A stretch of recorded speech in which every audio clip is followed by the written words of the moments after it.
All right, I think we are going live. It says preparing to go live, so I think we're live. Okay, so welcome to episode, I think, which episode are we? This is very unplanned. Episode 8 of Unplanned with Phil Bland, and today I've got Fiona McIntyre with me. She's a good friend of mine and has been running events on Necker Island and various islands in the world over the last few years, and they're great experiences for leaders to go and kind of work together to collaborate and work on projects together. So I thought she'd be a great person to speak to about some of her experiences. So welcome to the show, Fiona. Thank you. Thank you. I'm so pleased you've planned this unplanned podcast. It's sort of unplanned, but sort of, yeah, it's just let it. I was speaking to another guy and he was saying, he said, I could call it ad hoc with the jock because he was an English guy and he was making fun of him. It's perfectly Phil Bland. Yeah, I like Phil it. Bland. I guess, it's quite funny. I've just found myself introducing to everybody saying like, oh, so how are you coping with lockdown? Actually, because it's like a funny opener, because it's just like everyone's going through the same experience at the moment. But I was actually watching a clip with Ricky Gervais, because have you seen that Afterlife program that's on Netflix at I've the moment? not. No, everyone's talking about it, but I don't really consume much of that.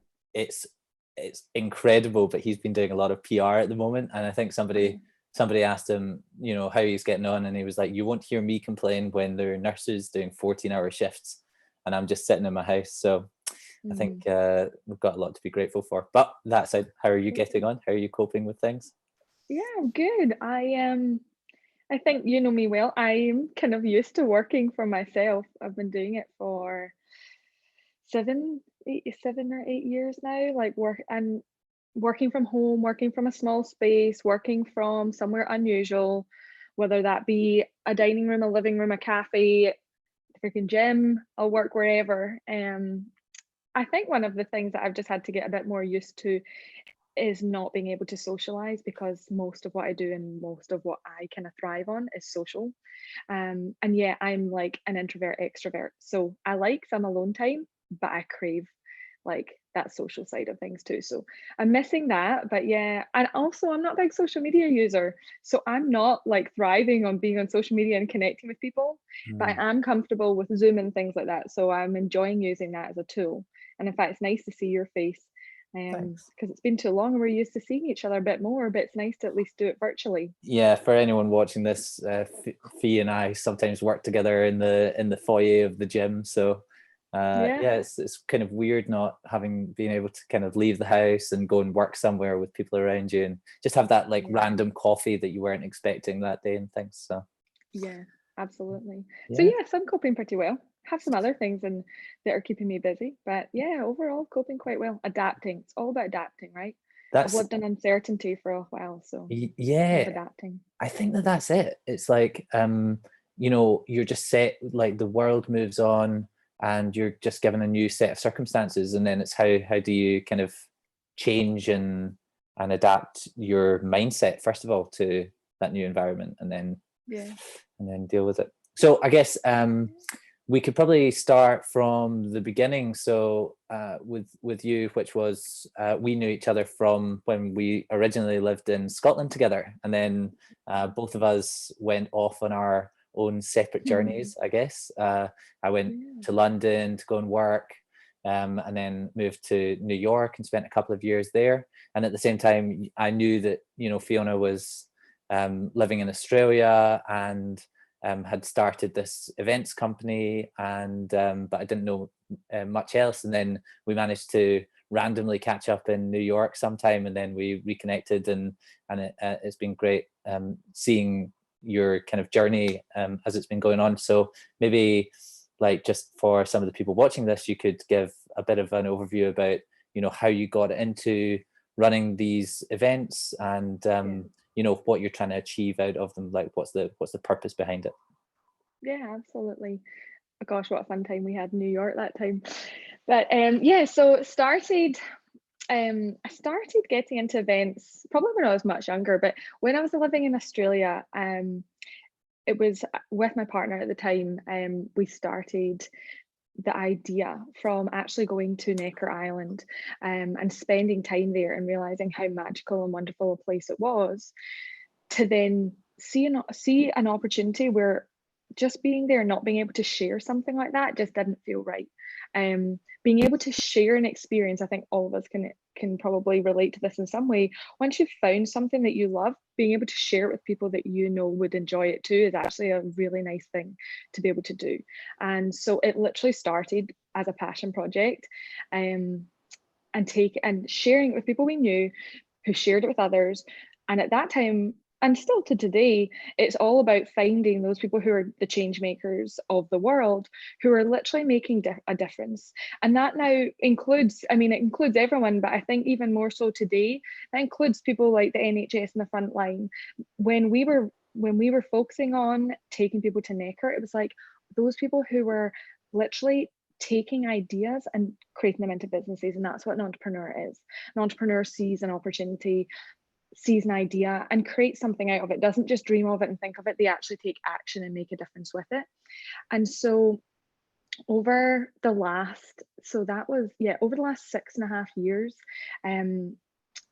creating experiences has just turned into something that's been my life. And it started while I've lived in Australia, and it was with my partner at the time.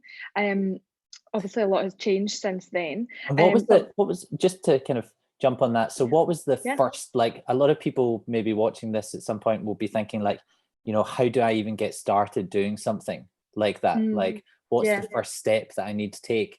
And I assume it's like, you know, the first steps are usually quite small and it seems insignificant. So like, how did you kind of, you know, have that first conversation with somebody about, hey, do you want us to pull this event together? Like, how did that all play out? Yeah. So I guess it was an idea sparked in my head, in both of our heads, and then it started to grow. And that kind of brainstorming an idea is pretty much where it started. And I'm kind of one of those people, I just rather take action. I'm not a big, massive talker. Don't massively I'm an overthinker, I'll tell you that. But so overthink something, then you feel out everything that could go right or wrong. And then literally it was to start a conversation and reach out to Richard and see if it was something that he would be up for being involved in. And we already had a bit of a relationship there, which was great, because then we could establish something on the basis that we wanted to plug two things together, something that already existed and something that we believed didn't exist yet, and plug the two of them together. And did you guys get connected with him because you were, you know, attending another event on Necker Island? Yes, but also because my partner at the time had more connection to him than I did. Okay, got it. So yeah, absolutely. And that's the thing, it's like, you don't need to start with people who are known, you know. A lot of the community are people who are actually, so Forming Impacts community is actually the entrepreneurs who are making change in the world that probably don't have 1 million followers on Instagram. Some of them do, or maybe they're not the people in the front of the newspaper, but they're people literally transforming our lives, and we probably touch a lot of their products throughout our week or month, and we don't even realize it. And I think it's like just trusting in yourself. It's hard to go back. I remember just the excitement. I felt so much excitement, and I felt so passionately about the idea. And also I had done events before. So when I was in Glasgow, I had been more involved in nightclubs. I had done events in Australia. I had also been part of the Saltire Foundation and had traveled with them and had been involved in young entrepreneur stuff. So the entrepreneur journey had actually started for me when I was like 15. So it wasn't like it was brand new. Starting something from complete scratch with nothing connecting to it, that's a bit different. But I'd also seen other concepts of work, and so I knew what I was doing, but also I wasn't looking to start a business. So I was more looking to find a way that I could be more involved and share my passion. And I knew that I wasn't going to be the smartest person in the room, for sure. I was looking for those who could be the smartest person in the room. And something that really impacted my life. Like, it changed our businesses that were back in Australia. Like, we opened our minds to what was possible for other things that we had going on back home, from being in a location that was so inspiring and being around someone like Richard or hearing from others who were so inspiring. And so from that's where it grew. I don't really talk about it that much, actually, unless it's with someone who's interested in joining. It's been referral only, word of mouth, and it's a very organically grown concept. And yeah, I think to start and then to restart it's a lot, but if you believe in what you're doing, don't stop, you know. I could have quit so many times, like, no joke. Like, I remember taking calls at 3 o'clock in the morning and having my phone in bed and waiting for it to buzz just to have a phone call. I can remember to this day who that was with. I also remember everything about 99% of the people I work with. So that's important too. If you're a people person, then find something that works with people. If you're not a people person, don't find something that's working with people. So find what works for you. And so so you came up with the concept of running an event on Necker Island. You'd attended some of one of these before. You thought you enjoyed the experience and you wanted to share it with other people. So then how did you go about thinking about the type of mix of people that would attend some of these events? Like, how did you, like, quite often when you bring a group of people together, it's quite hard to tell whether they're going to bond with one another. So you know, how did you kind of curate that group of people? Yeah, I actually spend a lot of time on that. That's probably what I spend most of my time on. It's a hard concept. Right at the start, it was that we were we were both already in entrepreneurial groups, and we had a lot of entrepreneurs in our lives already, and that was sort of like who we gelled with and who we thought would enjoy it. And to be honest, I think Richard, being such an incredible entrepreneur, and I won't say too much just now, but like a really incredible entrepreneur that focuses on doing so good in the world. And it's funny because so easily you can think you can turn on someone, which is just shows the actual purity of people who are turning on people who do so much good in the world. And not everyone shouts about it, but finding those people is not always easy because they don't always shout about it, you know. It's easy to find the ones that shout about the good they're doing in the world, or the impact they're making, or the change that they're creating. It was about finding the people in our network that we believed were similar to us, or believed had a similar thinking, that was not just doing, like, creating a job or creating an opportunity. It was like doing good while doing that. That's what change making is. Like, it's taking a concept, reworking it, breaking the rules while you do it, and seeing how you can actually make an impact. And now it's especially about win-win-win. Like, I would say back then it was finding incredible entrepreneurs and who would gel with each other. It's interesting. It's like, I spend a lot of time on the phone. I spend a lot of time working with others, but also being referred to people is a big deal too, because once we had kicked it off, then we also knew that the concept had worked and other people wanted to share it with people that they gelled with. And you wouldn't share an experience like that with someone that you didn't believe was an incredible entrepreneur too. It's hard to say. Do you know, I feel like I think one thing I learned about 2 years ago was, one of my biggest purposes is about people and growth. And I just enjoy getting to know people for who they are deep inside, not who they are on the surface, not what you do day to day, not what you want to tell the world, what's really deep inside. And it's that core and those values that actually help bring people together and help you connect. And don't get me wrong, when you bring 30 to 40 people together, not everyone gels.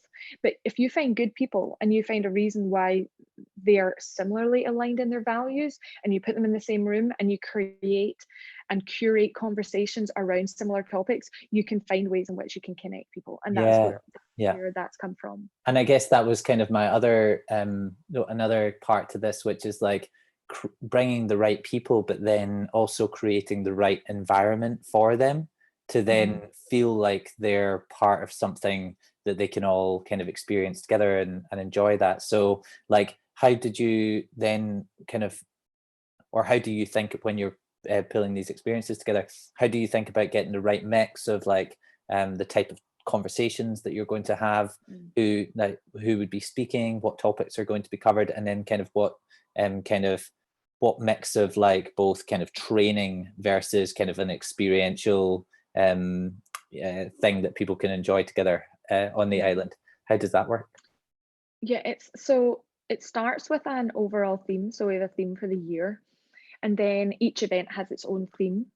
And one thing, we're not industry specific. What we are is value aligned. So where we won't just pick one industry, you never get the same growth if you just pick one industry. Cross-pollination of industries is huge. That's where a lot of innovation happens. That's where a lot of experiential change can happen too. It's really important to start for me with the overarching theme and then the topic of the event. And when I pick the topic of the event, then I know some of the key indicators of who I want to work with too, and who I would want to speak. But also our guests are speakers in their own right. They are thought leaders. They are opinion leaders in their own right, you know, so they actually bring the content to life as well. So I will create the initial offering, and then as people come into the mix, you know, as it kind of grows, I'll actually adapt certain topics in which to fit with some of the attendees coming. So some topics are already aligned, and some will actually adapt to fit, knowing that the offer that can be given is huge and what they can share could actually be really impactful. But yeah, it's holding that space is a really vital piece as well.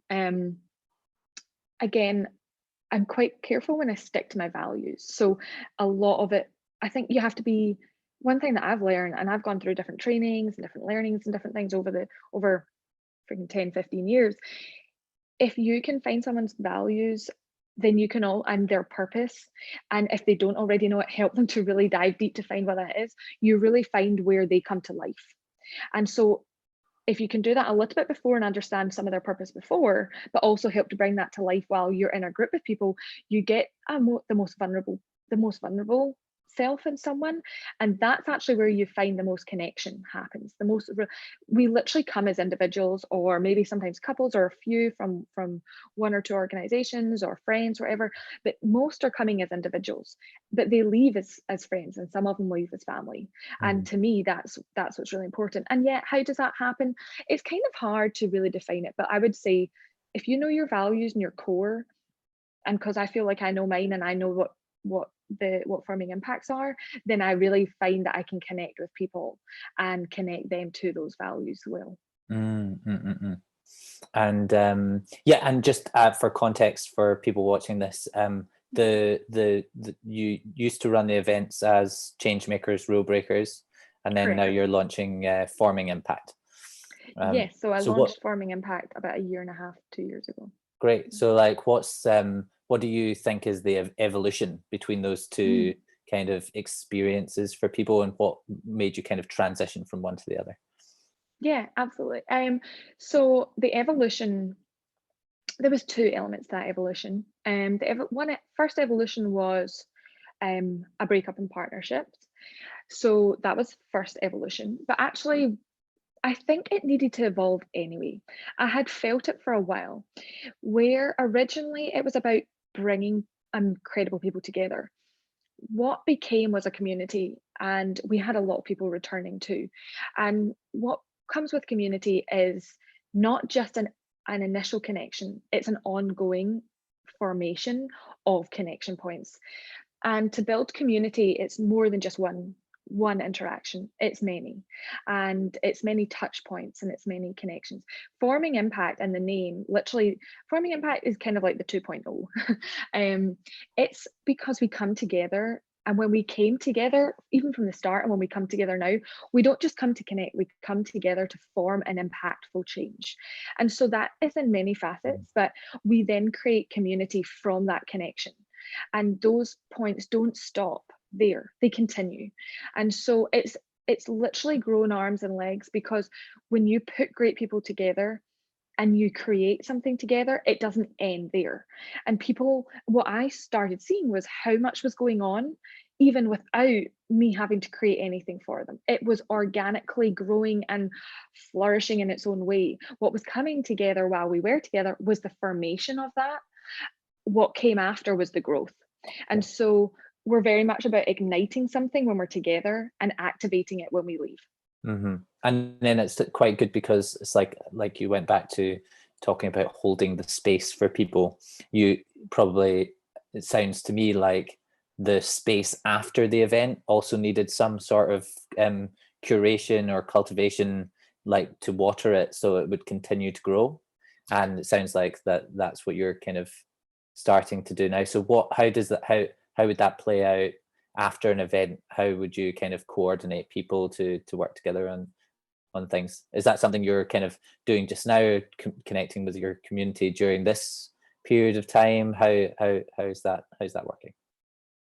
Yeah, absolutely. Well, to even talk about it right now, what's going on right now, we have, well, as we're an events company, we did get massively hit by COVID, and I can actually remember flying back from Spain, saying to one of my strategic partners, we were due to be in New York in April for the UN Sustainable Development Goal Forum.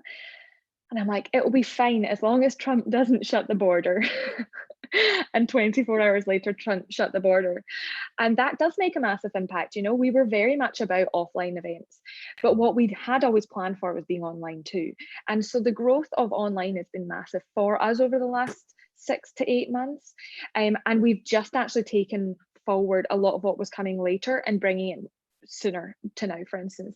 And so we have different podcasts similar to what you're doing, where we've got an incredible network and it's sharing what they're doing, but also some of the network include doctors on the front line. You know, we have immunologists who are working on the front line in New York, and bringing kind of front and center the chance to connect together in an online space, but also to learn and develop together. So we've got online learning programs and development programs that are coming together, that are created both by community and both by forming impact. We've also got fellowships, which is where online you create your own community of a project you want to work on together. And so that means when we leave an event, you've got that space to hold for groups of people. Not everyone wants to get involved in a particular project. Most people will want to get involved. Some people have more that they can give than others, but a resource comes in many different shapes and forms. You know, some of us have an abundance of time, some of us have an abundance of funds, some of us have abundance of resources and connections, all these different, you know, all of them are as important as the other. So utilizing space online for that is really important. And as I said, I'm not a big social media person, but what I realized was a lot of the community do utilize that, but they utilize online space as just a place where they can come, feel that they can connect, find a trusted zone to share within.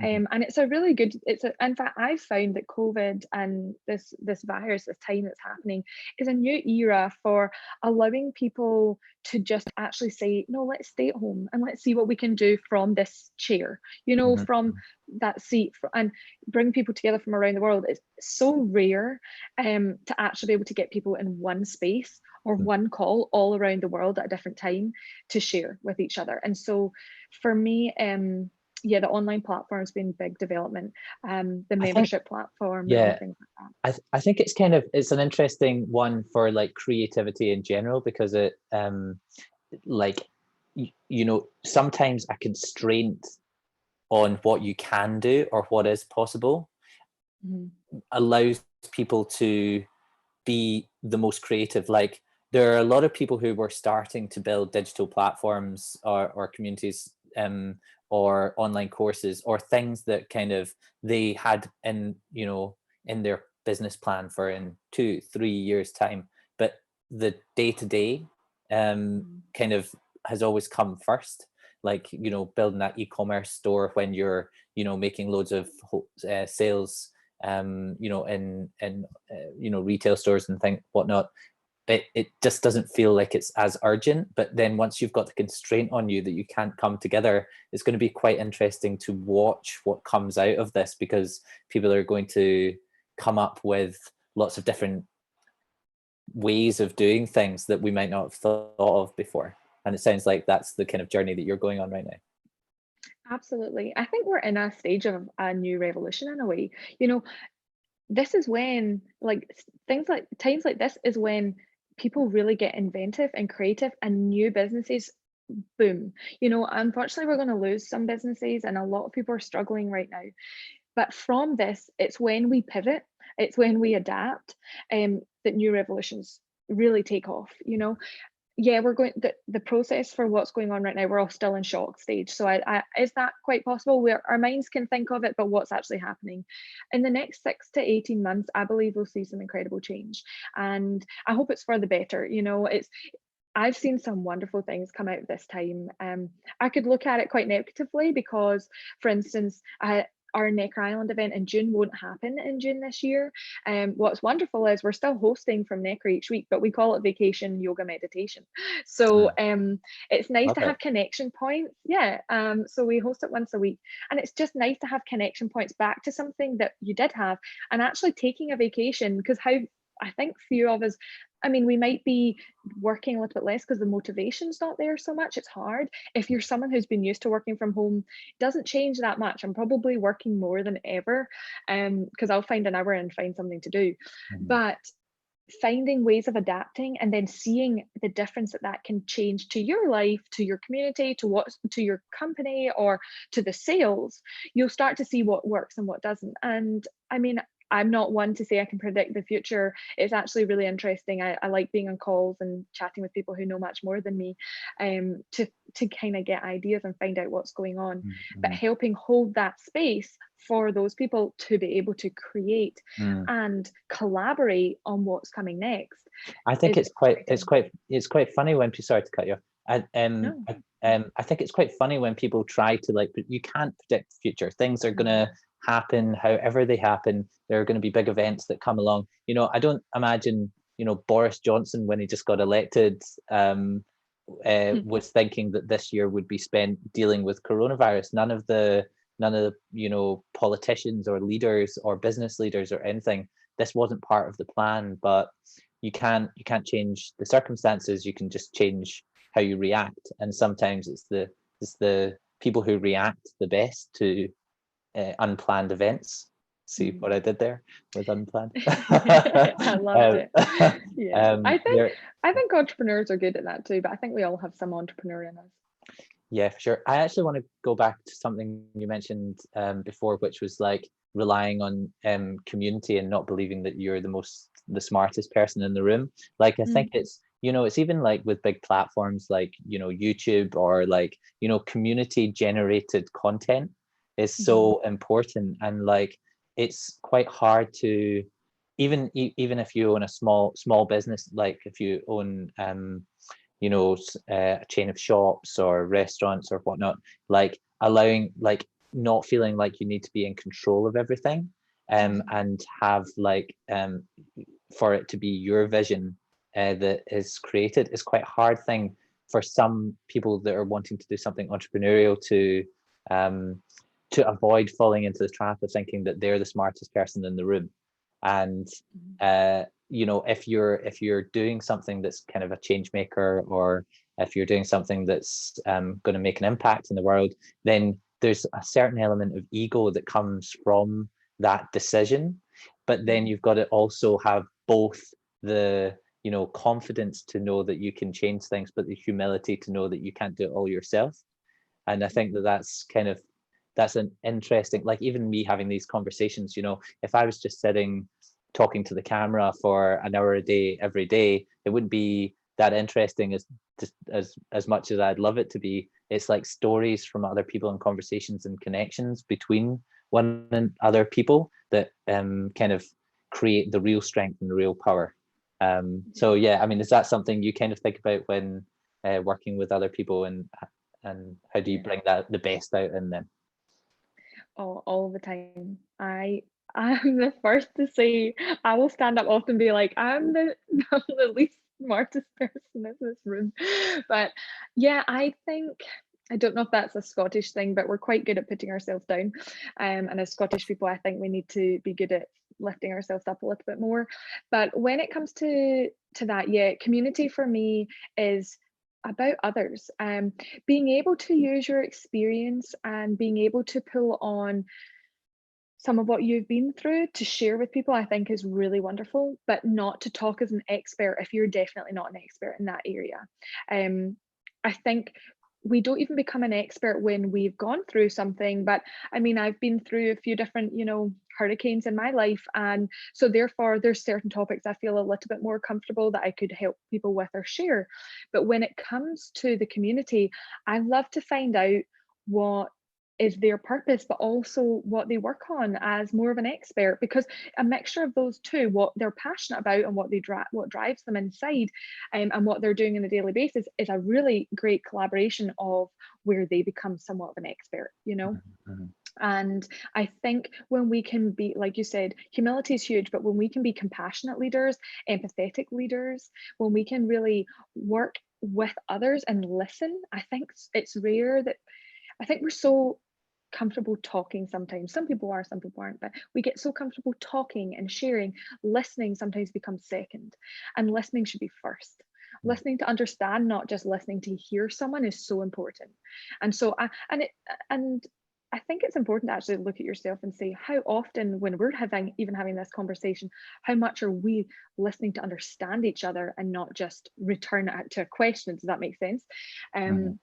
And I think when you are holding space for community, it's being able to also understand who's in that room and what their circumstances are and what they're looking to achieve and what they're hoping and wanting for, and understanding their why, as in right now, and why they're there for me when I'm hosting is really important. So why are they coming and what are they looking to get? So it's two different kinds of why. But that's important, because one of my things is I never want someone to come and not leave with what they hope they would achieve. Now, they might have a big audacious goal, and I can't promise anything like that. But if I have helped them move towards that goal, then I believe that they're one step closer. And if I can find community that can help accelerate that by bringing that together, sometimes one idea can be really fueled by a whole community of people. And so Mhm. a lot of forming impacts about that. It's like you can have one idea and you could actually find a lot of people who are passionate about it and not knowing. And one person maybe specifically knows the direction they want to go, and there's 10 people behind them saying, oh, I want to support.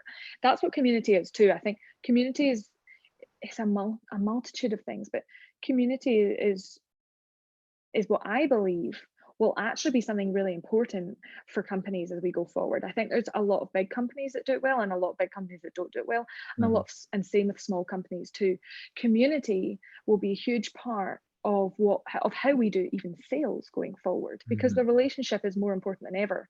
And I think hopefully we're starting to realize that relationships and looking after each other and caring for one another and being compassionate are things that hopefully will thrive Well, and continue to it's thrive. like smart business as well as being, being kind, and these are all like incredible characteristics. But it's also the smartest way to do it, because being empathetic towards people, and genuinely caring and not actually thinking about what you can get out of it for yourself is often the best way to get what you want. It's it's a strange one.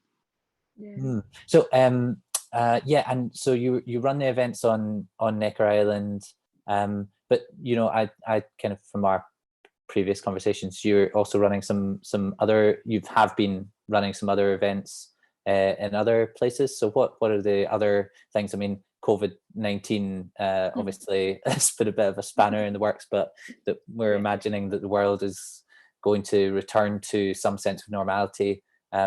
What kind of other experiences have you curated for people as part of the Forming Impact brand, essentially? Yeah. So we also host in different locations. So we have an island just off of Singapore in the Indonesian waters called Bawa Reserve. It's an absolutely incredible absolutely incredible island, owned by someone that I know, and invested in by someone that I know. A beautiful, beautiful space that's eco-friendly, was purposely built. It was a group of islands that had been kind of vacant for many years, and building on them was really important to the owner, to do it carefully and economically. And to me, that spoke my language. So we hosted there just after they opened, and we will be hosting there again. You never know, maybe by the end of this year, but if not, it'll be next year. It's somewhere that's really special. I think space is a really important part for me. Space being the grounds on which something's formed. We also have hosted in Scotland at Private Castle. I met the owners, and such wonderful people. They're entrepreneurs in themselves, have a true essence for life, and so we often work with the owner of our location because they're the ones who often even built it or created or built upon it, and having them being part of an experience is huge. So even Richard with Necker, I mean, Necker didn't just turn into what it is overnight. I mean, that's years and years of passion, dedication, and I'm telling you, building in an island's really, really difficult. Yeah. It's challenge beyond words. And have consulted on projects like that before. That's why I can also talk from experience with that. Islands are really special. I think an island is one of those places, it's like no one is really from there. You know, it's a space in which everyone can come together. It's quite often purposely created. You can switch off from the outside world and what we're used to doing on a daily basis and switch on to what we're doing while we're there. And that's one of like our cores, is like switch off to switch on, because sometimes we actually have to power down and recharge to actually reconnect with who we are inside. And that's really wonderful to be able to get your mind and body talking with each other again too. I really And like so, that. Just to jump on that, I really like sure. I really like the idea, and it's kind of like the idea of an island as like a collective. You know, I always go into yoga, and when I'm there, I'm on my mat, and all I'm thinking about is those individual postures that I'm doing. And it allows me to switch off completely from the external world, to just focus on kind of internally. And it's often that when you're doing that, when you're just focused on your breath and not thinking too much about what you're having for dinner tonight, or an argument with your friend, or family members, and things like other pressures in your job. Like, it's those moments of clarity that you get, you can help make the big decisions that you need to make, or have that creative jump to start that new project or whatnot. And it's kind of like, as a metaphor, the island could be like that collective mat, where that group of people could be disconnecting, but doing it in a joint way, so that they can fully kind of immerse in the experience with one another. I quite like the way that. you put that. I love the way you put that. Perfect, Phil. Yeah, and it's and there's that flow of energy both within, I guess, like, there's a flow of energy when you're doing yoga, because it's like energy within your cells and your body, but then you could also imagine these individuals interacting with one another as the cells in the body. Kind of, am I extending this too far? I'm like, yeah, sure. But it's like, you're getting right into this. Oh yeah, I'm really good. Yeah. But it's like that flow of energy. So yeah, no, it sounds Energy is a big thing. Yeah, energy is a big thing. And I mean, other locations, including New York and New Zealand. And so it's never just specific to island locations, but I won't just pick a location and hope that it'll work. Location is huge for me. Like, it's one of our big pieces. And I think, like you said, your yoga mat is your space of energy. It's like, if you can find somewhere that's been purposefully created. I mean, many houses are, but many houses aren't, so you have to fill it with something, right? So if you fill it with people, you're bringing energy. But what I'm looking for is being able to ground people as well, really reconnect. In Scotland, it was really, the grounds were incredible. We were blessed with the most beautiful weather, and dancing around on grass below your feet is just a beautiful thing. On Necker, I remember one of our events, I said, I'm going to try and do this whole event with no shoes on. This whole 6 days, 5 nights with no shoes on. Because it just really grounds you. And one thing you actually notice, Richard, as much as possible, will not wear shoes because it's so grounding. We should be reconnecting. I mean, one of the beautiful things to do in this time is, if you are at home and you can be in the garden or in the park, take your shoes off, like stand on grass, put grass below your feet, re-earth yourself. Like, it's actually beautiful for your soul. And sometimes, and you're talking about yoga, so I'm kind of diversifying, but yoga is a huge part of my life. It's literally, in uncertain times like we're going through, I kind of been in uncertainty for about 2 years, and probably even a little bit longer than that. And I just had to adapt. I think some people are less comfortable in that zone, but that's why when you can create a space for people or bring them to a space in which they can already feel that comfort, then they can let other things go to really reconnect with themselves too. Yeah. Love it.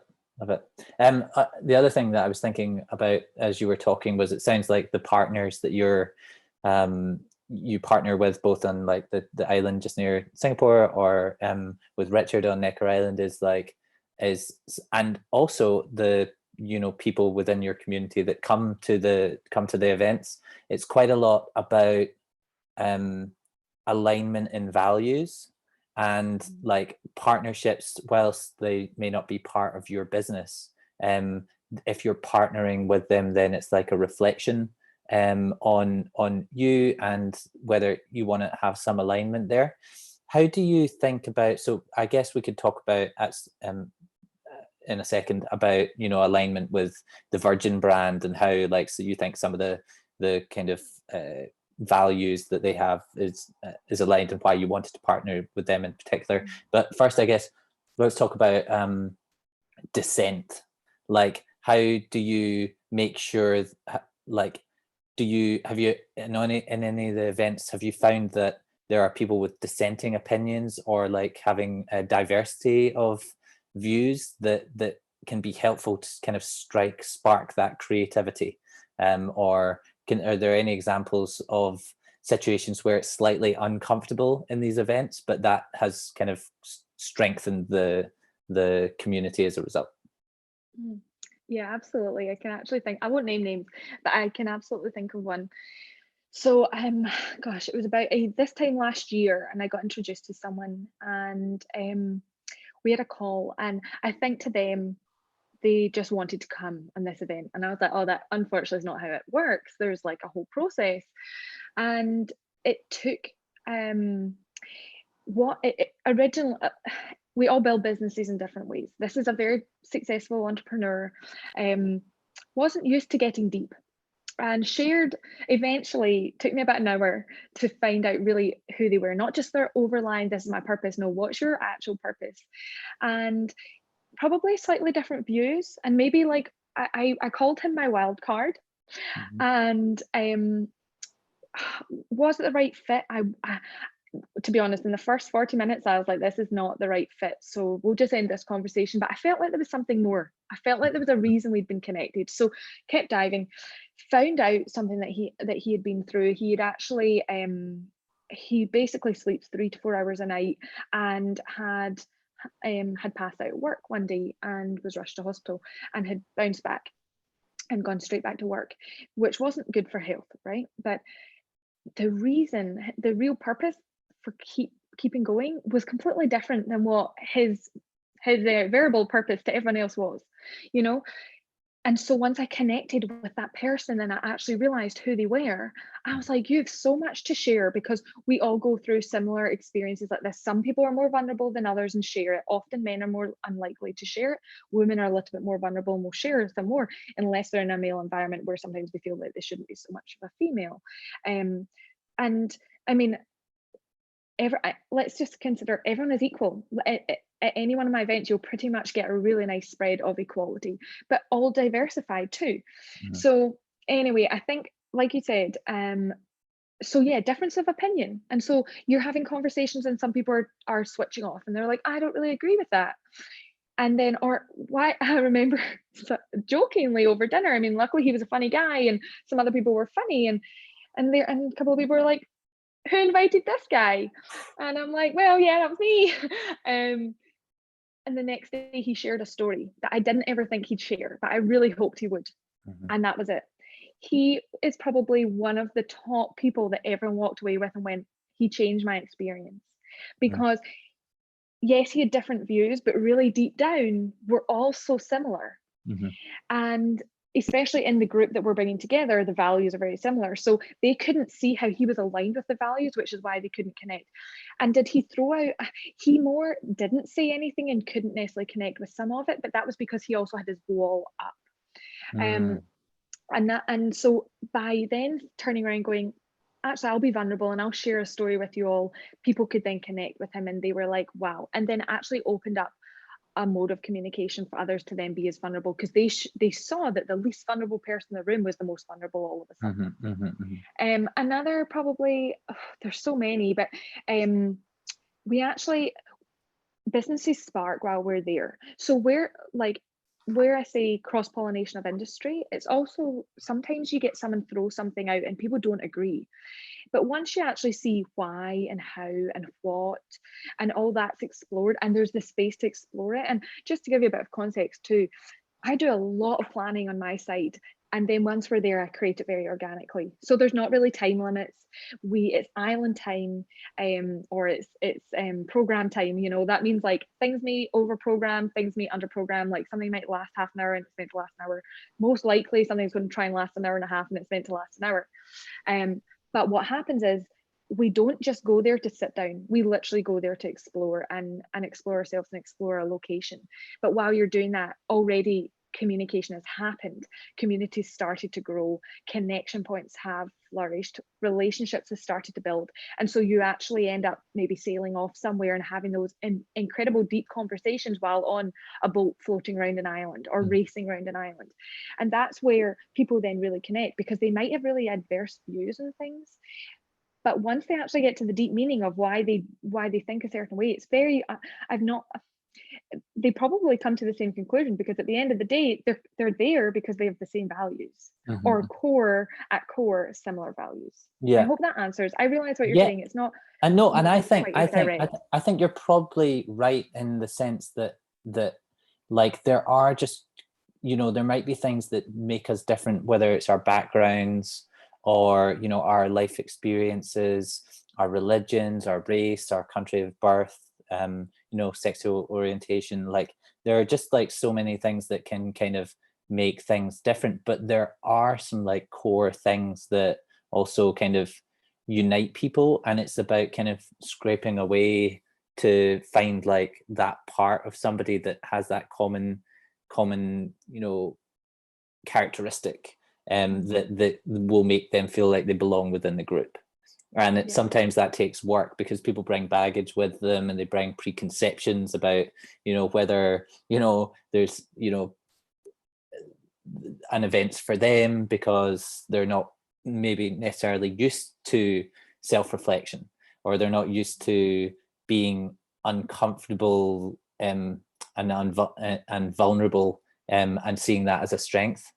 And so but once you kind of get rid of those preconceptions, you can generally find common areas of like interest, or not necessarily interest, but common aspects or common values, because we're all human and we share them.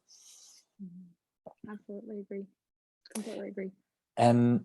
So I guess also we can talk, I guess there's been quite a lot of stuff in the press about Virgin, and I guess, you know, I've always loved the Virgin brand and read some of Richard Branson's books over the years, and you know, it's, you know, super exciting that you're running events on Necker Island. But I think there have been some things talked about over this period of time with the coronavirus, which have not necessarily been fair or accurately reported. And I just guess it'd be interesting to get your thoughts on that, given that you're running events on the island, and what's your perspective on Richard and the Virgin group of companies, and kind of what they're doing in the world, and how that kind of plays out in the current environment. Absolutely. It's something I don't tend to talk about much, because I actually find it really disheartening to see how people can turn on others and use something and then turn on it so quickly. I think we have to stop. I think one of the biggest issues right now is that the only news out there is Corona. No one's talking about anything else. Everything else has stopped. The only thing we hear about is corona. I actually don't watch the news. I don't watch TV. I couldn't even tell you the last time I consumed media. I don't believe in a lot of media. Yeah, I understand why it exists, but I don't believe in listening to a lot of it. It doesn't actually positively impact my life. It more Mhm. negatively impacts our lives. And I think we've seen a lot of this happening to people. It Yeah. negatively is impacting their lives, Just which on is that, why, just on the media point, I just think, yeah, that's why like a forum like this, which is longer form and more thoughtful, that yeah, you can kind of explore topics in a bit more detail. I can, a lot of the kind of media, inverted commas, that I would consume, I try to have it in longer form where it's with thought leaders or people who like have perspectives that you can see things from multiple different angles rather than just seeing a headline. But it's quite absolutely. you have to be kind of forceful on yourself to make sure that you seek out that type of information. Yeah. Otherwise, you're just going to be hit with the headlines and then not read into the details. Yeah, but anyway, continue. Yeah, no, I absolutely agree. And so I would say, so to talk on Richard, um, he is someone who I admire, adore, think is an incredible human being. Um, and that's not just because I know him personally, that's because I've literally seen the change he's made in this world. Like, I think we too quickly have watched someone do so much for the world and just think it was easy for them, and think, well, because he must have access to things that we don't, because he's doing all these incredible things in the world, then how dare he ask for assistance in other ways, and let's pull him down however we can. I think one of the biggest risks that an entrepreneur or an influencer or a thought leader takes really is putting yourself out there. Because to put yourself out there can be positive or negative. And I think we've all seen it in maybe even influencers close to us or people that we know in our lives. It's very easy to put someone on a pedestal and think they're wonderful while it's all going well. And as soon as something doesn't go quite so well, to pull them down.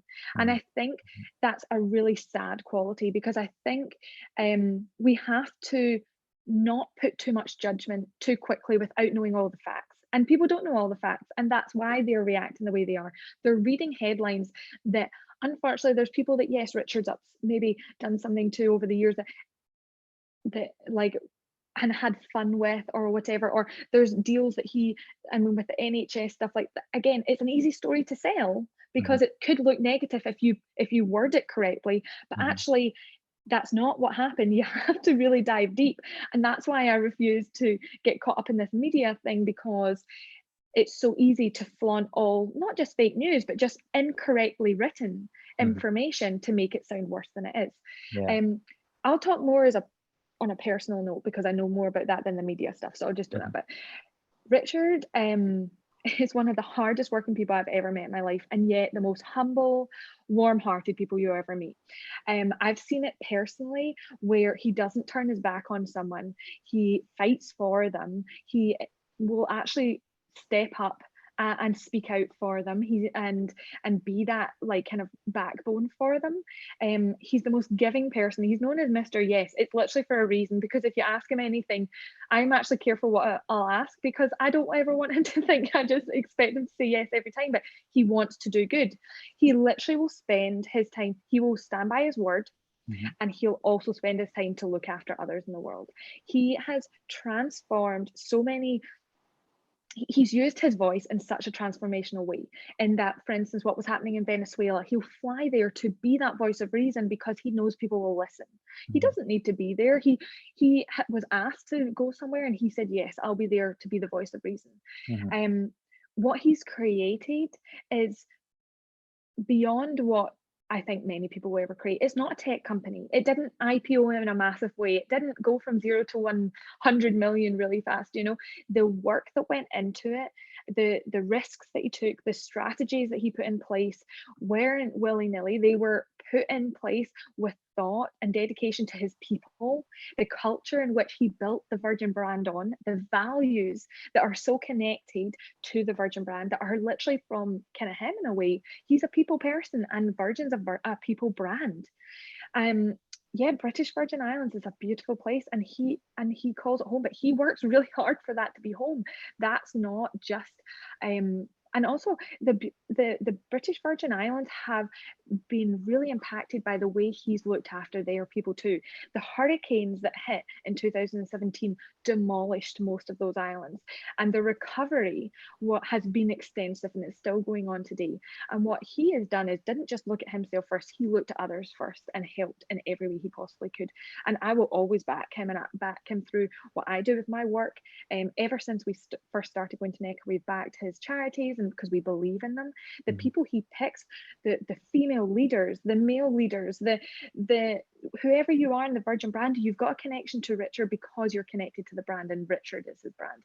And yet his brand is loud and extrovert, and Richard's actually a humble, warm-hearted family man, you know. So it's that perfect combination of both that actually makes him and Virgin who they are and what they are. And they take audacious goals and transform industries and areas and countries with what they choose to do, but they bring partners in and collaborate with people to do so. I think without getting into the nitty-gritty of it, it's like he was unfortunately somewhat seen as an easy target in this because he asked for a handout. Now, I don't think asking for a handout that he wants to repay is crazy thought when all these other airlines are getting similar. And I would stand up and say, for all that he's done, for all the flights that I'm pretty sure everyone who's standing up there and maybe disliking something or agreeing with something that's not quite correct, how many Virgin companies have you interacted with? You know, there's over 500 companies in the Virgin brand. How many people have impacted your life? How many? I mean, I'll be honest, like every Virgin person I know is a wonderful person. And I'm not just saying that, like I've had great experiences with all Virgin brands and all experiences with them. And so it's like if someone bashes my best friend, like one of the things I'm going to do, I'll be the first, and Phil, you might know this is me, like I'm really defensive of my friends. I'm less defensive of myself, but if I'll defend my friend and he's my friend and I'm going to defend him, and I do. Yeah, and it's I also believe in the other thing on that is it's like it's not a handout, it's a loan. It's a loan, and also it's actually to save his people. Yeah, and he's not the only owner of that company. So and your net worth doesn't mean you've got that amount of cash in the bank. So here's something I actually say to people often. I think people presume that billionaires sit with $100 million under their bed, or maybe even 10 million. Yeah. That's like crazy thinking. Like when you spend time with people who are changing the world, literally putting spaceships into space, you think they don't go to bed at night with sleepless nights and risk and not knowing if it's all going to work out and literally putting everything on the line. Everything is on the line on more than one occasion. Yeah. There's not $100 million in a box in the next room. And that's because I guess if you've got money and you've got entrepreneurial zest and energy, you want to use it to do something incredible. You don't want it sitting in the bank. You like companies that have loads of cash, it just shows that they don't know what to do with it. Whereas it's the companies, I mean, you can, like, there's risk management and you don't want to collapse and things, but nobody predicted an event like this was going to come along. And so, just because, any company doesn't keep that amount of cash on hold just to be able to, pay staff for like a year without working, like you don't have an entrepreneurial culture as a business if you're not, reinvesting all of the money that you're earning to try to like drive the business forward. So, and reinvesting into their people. They really reinvest into their people.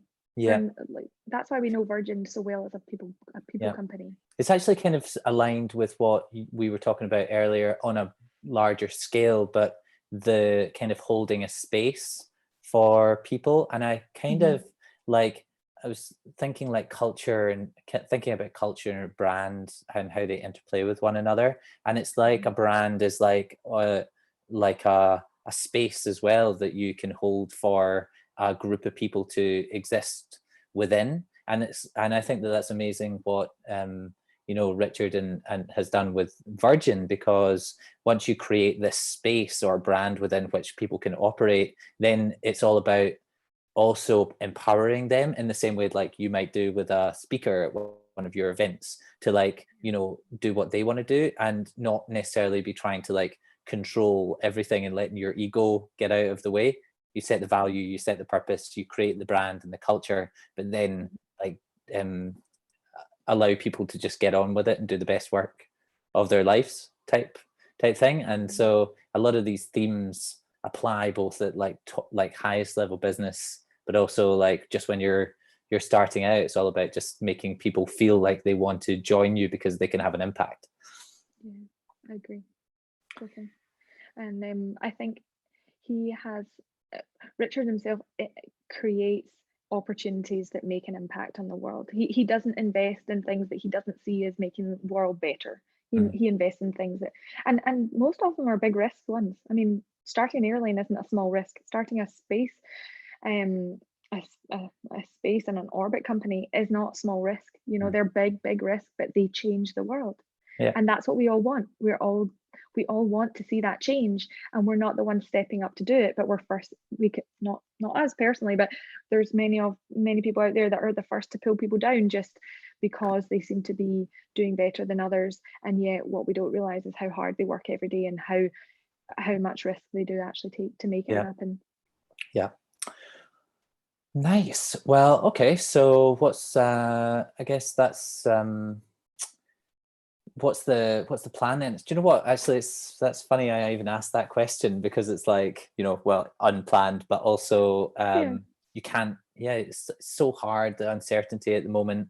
Hard to know exactly what's next. But I guess having like known you for such a long time, and having like spent a lot more time together over the last few years, it's like I know that you're going to use this time to your advantage, and try to build up forming impact and keep your community together at the moment. So it's I knew we'd have an awesome conversation and be able to kind of talk through some of these themes. Yeah, thanks for having me. Well, I mean, my plan is to do what I always do, which is just keep going. Like you said, me. We've known each other far too long now, 15 years or something, and in the last few years have become really close. And I think we've both had uncertainty in our life potentially at different times, and I think actually I don't necessarily say I would thrive in uncertainty, but uncertainty has allowed me to explore the world more, explore myself more, get to know myself more. I've spent the last couple of years really aligning myself again to be a stronger version of myself and to be able to take on things like this, to be honest. Not that I was ever expecting it, I'll tell you that right now, but my plan is to help others as much as I can in this time. Forming Impact is very much about people empowerment as well. My own personal purpose is really about helping people through their own adversities and seeing and being able to empower them to grow stronger. And so I see this as a time that I can take what was future planned and just bring it to today and work on it now, and see how I can help people along the way with that. Events will happen again, yes, there's a delay, and yes, those things, but what's really nice is building even more purpose into the community as we move into the events in the future. And so we're a lot more online right now. We're having some incredible conversations online and within the community, and with external influencers who are coming in to share, and watching how that innovation can impact people in their own way. I mean, this one conversation could impact someone to like literally start a company tomorrow. I would hope that whatever someone took from this, it would be something positive, but you never know. Everyone takes something different from conversations. The plan is hopefully that coming out of this lockdown, what I have learned about myself and how much I have been working will also it's value creation time, you know. It's like, how can I continue to create value, not just for those around me, but for the company and for myself too, where I actually reinvest in myself more and just give myself that few more hours sleep each night. I think at the start of this lockdown, I was getting up at 6 a.m. and then I realized, wow, that's a really long day when you go to bed at like 11 at night. Yeah. So getting those couple extra hours in the morning, we hosted actually a podcast, a webinar, sorry, with Thrive Global, and talked about sleep and how important sleep is. And then I'm sitting there going, I might not be the smartest person in the room, but if I don't listen and I'm the one hosting this, then shame on me. Yeah, we've talked about this a few times. You need more sleep. I need more sleep. And I've been through times when I just couldn't sleep no matter what happened, but now I'm actually not too bad a sleeper. So I've been enjoying getting those extra hours. Scotland's got a really nice sunrise at about 5:20. So some mornings it's lovely. I've missed those. You missed those? Okay, good to know. Yeah. Sunsets though, right? Sunsets I've seen the 9:30. sunsets. Yeah. Oh, there's some beautiful sunsets here. It's like the Sahara. Oh my gosh. And here's a question throwing out to whoever you speak to next. Is that because we've got less pollution? You know, are the flowers growing more? Are we seeing more animals? Like I've seen more squirrels and birds and ducklings. And they're just coming right up to you. Oh, literally, and foxes and everything, more than I've ever seen. But this is also my first time being in Scotland in 10 years, and this time in spring. Oh, wow. Yeah, and wow, it's my favorite time of year.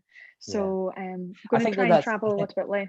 Yeah, I think that's a good kind of point on the you know, what's the plan. People think too much about plans, like this job or this career or this, you know, things. I think quite often just kind of another theme of Unplanned is to like just focus on internally, like living, being like looking after yourself, not thinking about it too much, living like today and not too much in the future, and trying to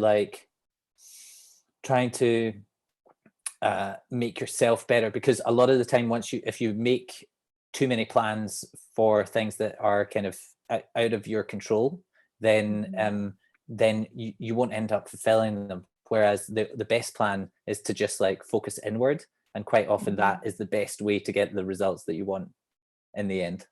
Yeah, very well said. Very well said. I agree with that completely. There's a great book on that too. In fact, there's a lot of great books on that, but the present moment is everything. That's where we'll find our happiness. Yeah, I've talked about Eckhart Tolle on this. Yes, we have. Shout out to him. Yeah, exactly. Well, listen, yeah, that has been awesome talking to you. And you too. And we'll have to do another one, a part 2 or something, once everything's up and running again, and you can give us an update on how things are going with all of the events and your online community, and bringing people together. Would love to. Hopefully I'll get to see you in person at some point before then. But until then, thank you so much. Have a great day. Thanks. And keep being unplanned. Bye. Bye.